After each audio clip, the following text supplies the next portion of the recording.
This world has seen the very worst of us. Sometimes I think her tears might never end. With all the hunger, poverty, and pain, some people say this world is at an end. But I will try to listen to my heart, no matter what they think or what they say. I won't be afraid to do my part and help the sun to shine for one more day. So I keep walking on with a vision and this song, as the goodness in this world drifts out of sight. But I keep my smile, everything will be alright once my lucky ladybug takes flight.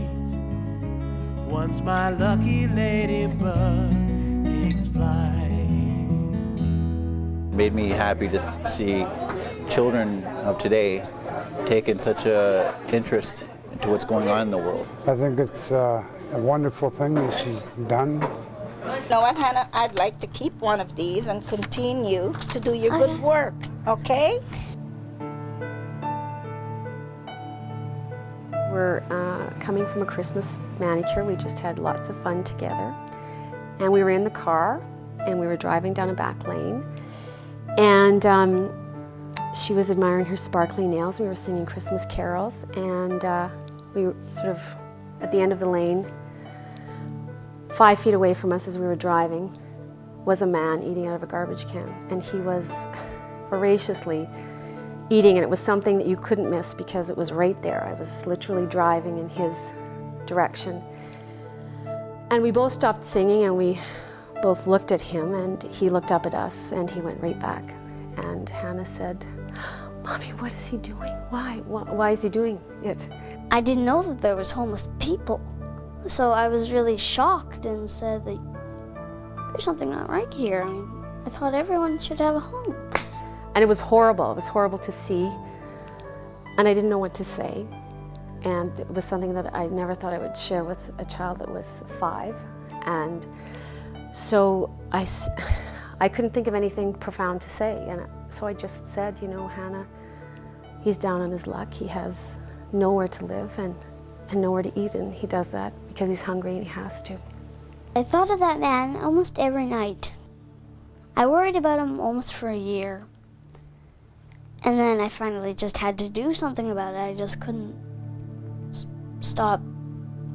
I just had to stop being sad. We tried to sort of, you know, have it not be something that she would worry about.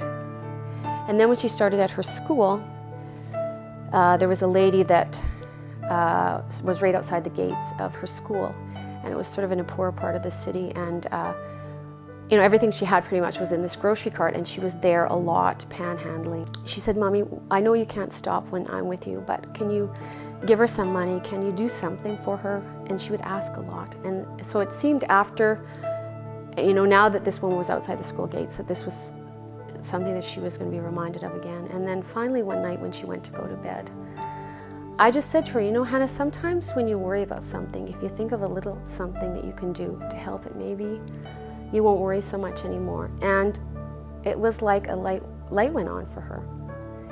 She went to bed, and a couple of days later, she said, "Mommy, I know what I'm going to do." Hannah came to me one day and said, "Mrs. Hildebrand, could we have a lunch meeting? There's something very important I want to talk to you about." We went to the teacher's lounge. I talked to my teachers.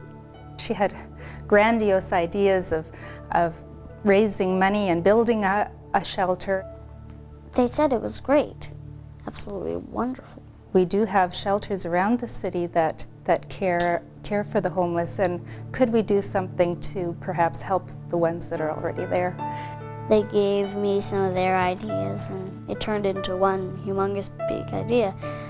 We collected baby food jars full of money. We We solicited the students and the parents and the staff to contribute money and clothes and blankets and cans of coffee, because the homeless shelters have like 3,000 cups of coffee that they serve each day, so we thought we could help in that way. And gathered up all this stuff to give to the homeless mission, and that was the start of it.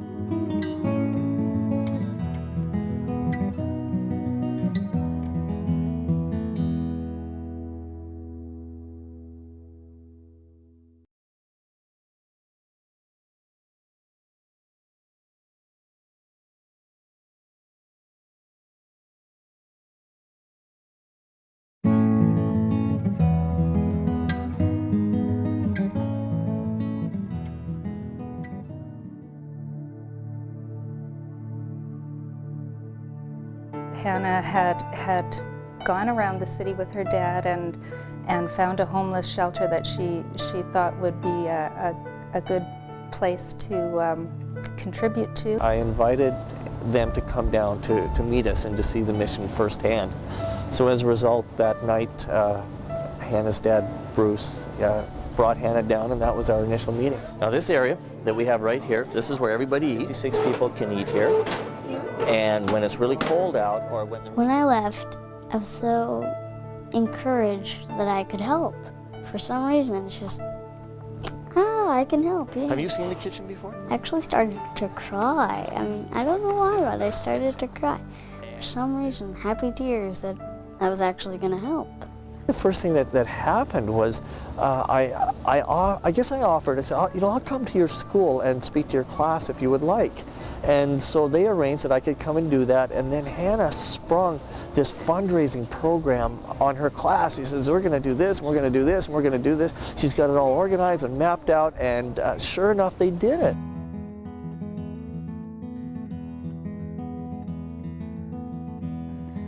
Hannah's Ladybug Project really has gone past the point of just being about some ladybug jars. And that's a wonderful thing. There's a lot of people now out there who are perhaps seeing homelessness or thinking about problems, social problems, things that maybe the day before they weren't. And this has caught their attention, and this has been a way to get an effective messaging.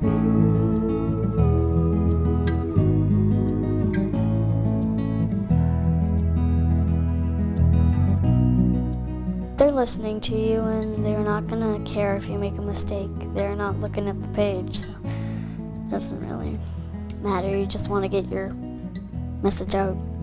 She spoke at her sister's school, and a few of the girls took jars. They were very supportive, but one of the children that took the jars happens to be the editor of the Winnipeg Free Press's stepdaughter, and that's how Gordon Sinclair found out about Hannah. I've written this column, this general interest column, for over 20 years, and I've done lots of very inspiring stories and human interest stories about people. This is by far the most inspiring of them all. It brought me to tears at times, and it truly put a smile on my face, and it did to me what it does to so many others. It just inspires you.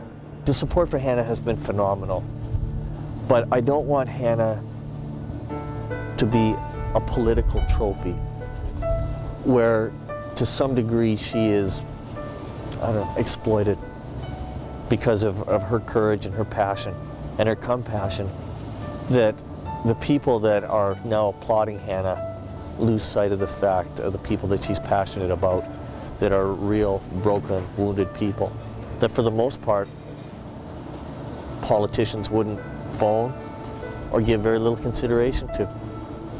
And yet they're the ones that Hannah's really trying to help.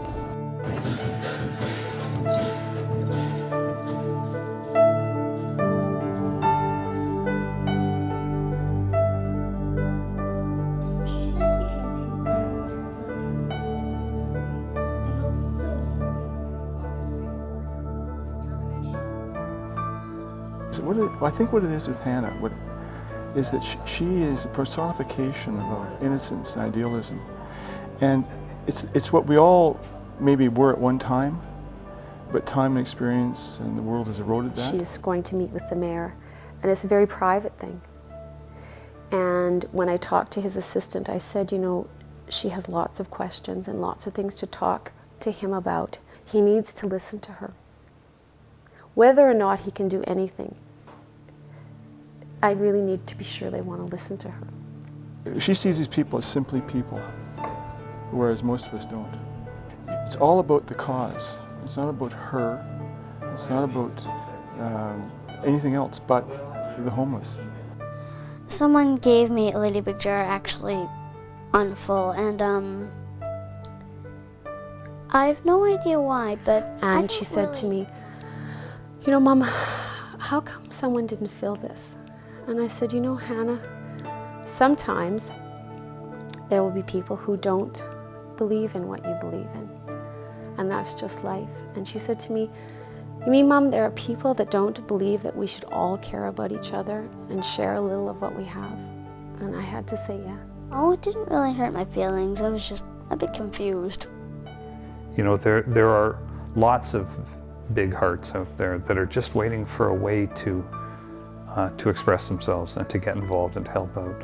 And some of them will tune in to an 8-year-old child who has a simple message and who says, you know, and I can be big enough to speak about it, and I can be big enough to talk about it and try to help with it. And by the way, if I can, you know, so can you.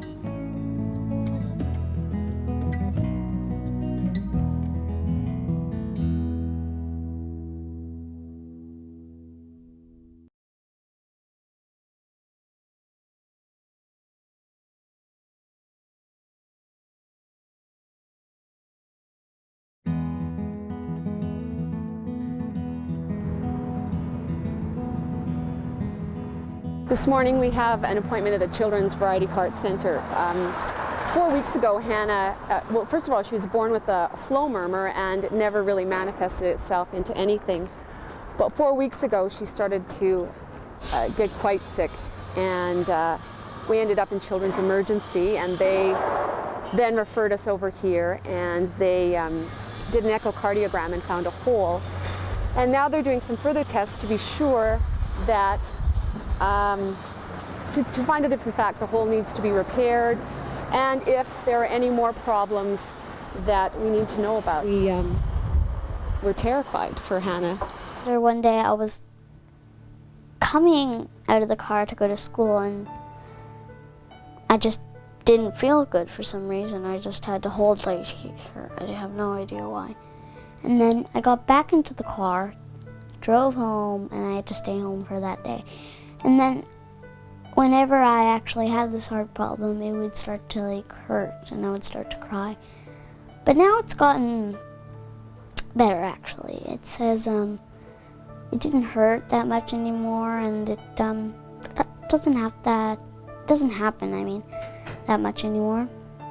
So I'm glad that it doesn't, because it sort of wrecks my day. This is one of the places where I dropped out my ladybug jar. You know what, Hannah? I'd like to keep one of these and continue to do your good work, okay? Thank you. You have made a difference in my life. You have. I'm you. inspired that a 7-year-old, 8-year-old. 8-year-old Yes. has inspired me. And on behalf of us, we have collected this for you. Goodness. We just thought it's fitting. Oh my gosh. A bag and a jar. Wow. Yes.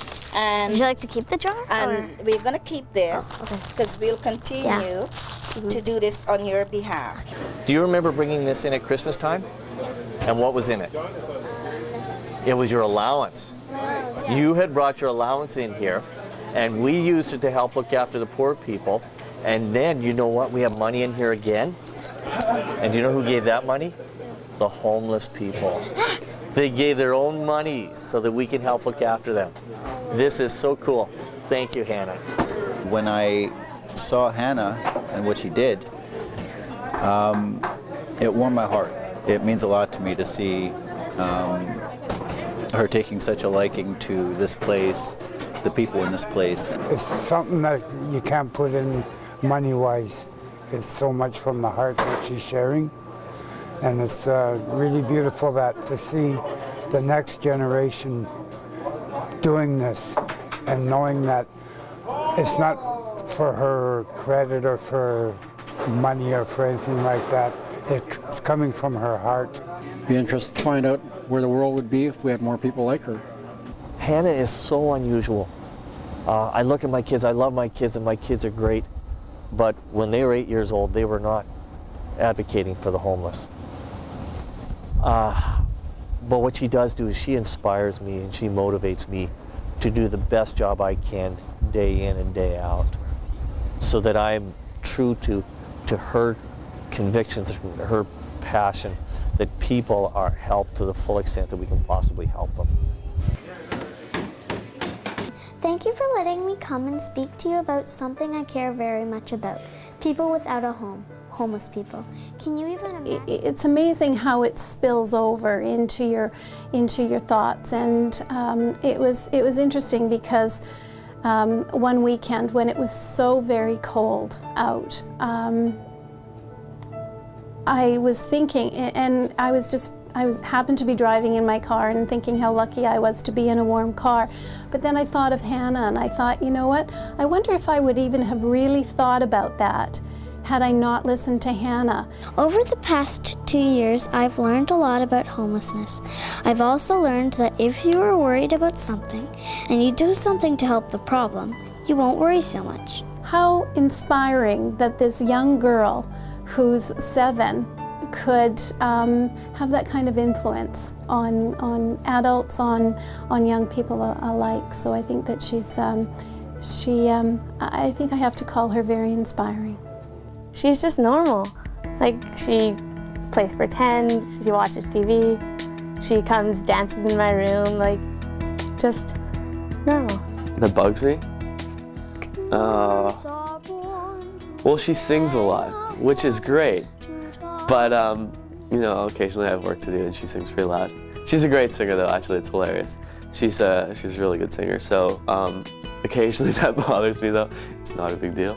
I love drawing. I love bugs, but except for spiders. I like school because you get to learn stuff, and sometimes you learn them in really, really neat ways, like going on a field trip or staying here doing an experiment or projects. She is so busy. She loves her horses. She English rides, and she loves to go to the barns. Just so regular. She's just so busy. She can't do a forward roll. It drives her absolutely crazy that she can't do a somersault, so don't ask her about that. Actually, that's a great little story because she was asked by someone if she was afraid of speaking in public and talking to all these people, and she, just looked up and smiled and said, I'm not afraid of speaking to people, and I'm not afraid of doing speeches. She said, but I am afraid of doing a forward roll. And I think that puts all of this into perspective. My message is that you can help these people. If you're big, if you're small, even if you're from a different country, you can help them. You can make a difference. That's my message. I don't worry so much anymore because I know I can help, and so can you. This year, I plan to teach as many people as possible about the needs of homeless people and ask for their help. Together we can help. We all have so much. We just need to share. 3 years ago, I think I have to say also, we never thought about homelessness. We never thought about the weather. We never thought, somehow we thought it was taken care of. We just never thought about it. And once, and Hannah's forced us to think about it. I was in Toronto the other day, and it was cold outside, and we passed a number of people who were homeless and who were asking for help. And I used to walk by them, and I don't anymore. I stopped for each one. And my daughter taught me that. Maybe all my dreams are quite naive. Maybe I'm a fool because I tried. like a child, I keep on hoping and believe there will be a ladybug in flight. So I keep walking on with a vision and this song as the goodness in this world drifts out of sight. But I keep my smile, everything will be alright once my lucky ladybug takes flight. Once my lucky ladybug